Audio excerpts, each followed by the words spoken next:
One of my most valuable relationships that I have from my time back at Purdue is the bond I formed with my coach, my offensive line coach, Danny Hope. Now, when I think about the great coaches I had at different levels, I can confidently say that this coach, Coach Hope, without a shadow of a doubt, this guy is who made the biggest impact in my professional life that led to my Super Bowl level success. I mean, he was truly a father figure to me. The invaluable wisdom I gained from listening to him, the feeling that I can't even imagine the words to express. Think about this. For 4 years, I would go to football practice an hour early every day just to see coach and talk about life. He talked to me about his wife and son, and I talked to him about my student athlete life, academics, football, and of course, girls. The most important lesson I received from coach is what I'm sharing with you guys now. It's a lesson that I deeply cherish. And what I'm about to share really made me look at myself and go deeper and evaluate how I felt about myself as a professional. Now, this point came from a conversation that I had with coach when I was about 19 years old. We were talking about recruiting. Now, think about it. That's all college coaches really do is recruit. Am I right? So he was telling me, you know, when I think about it, me as a coach, just give me the players. I will get the job done one way or another. I'll find a way to win.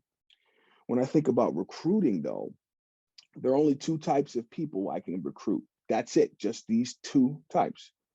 You have mules, and you have thoroughbreds. That's it, mules and thoroughbreds. Now, if I'm coaching a mule, I can get the job done with him. I'll figure it out. But remember, he's a mule. It's a mule. So I know as a coach, I'm going to have to use pain as a motivator. I'm going to have to hit him with the stick to get this mule to work, right? When I'm recruiting more players onto this team, what I'm looking to coach are thoroughbreds. Now, if you're a thoroughbred, you can imagine a lot of players think they're thoroughbreds, but are you really?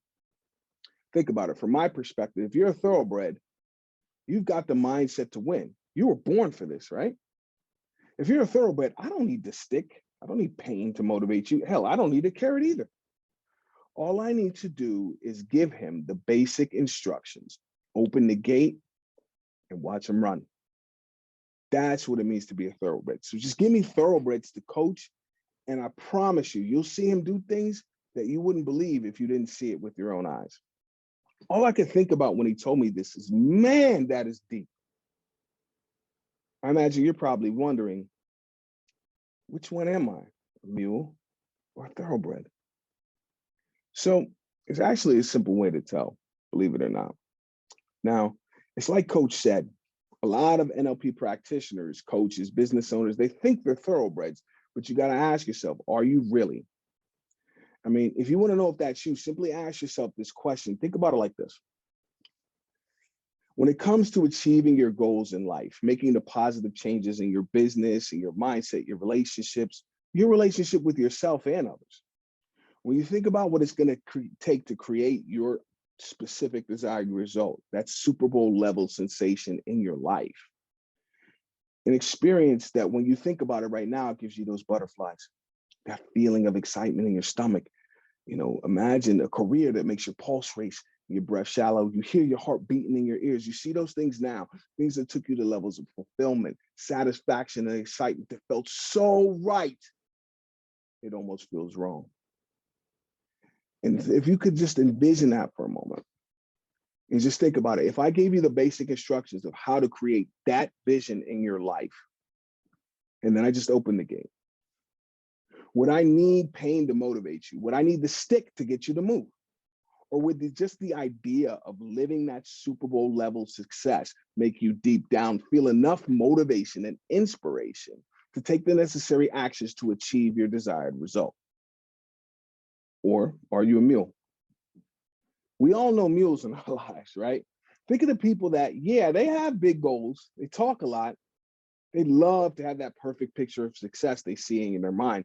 But you have that same old story going round and round in your mind, obsessing about why they can't.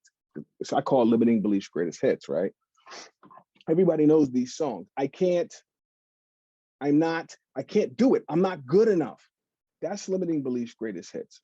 And so you got to ask, is that song playing so loud in my head right now that when the gates are open and it's time to go out there and take what I deeply desire, do I need some outside force like the stick to get me in the race?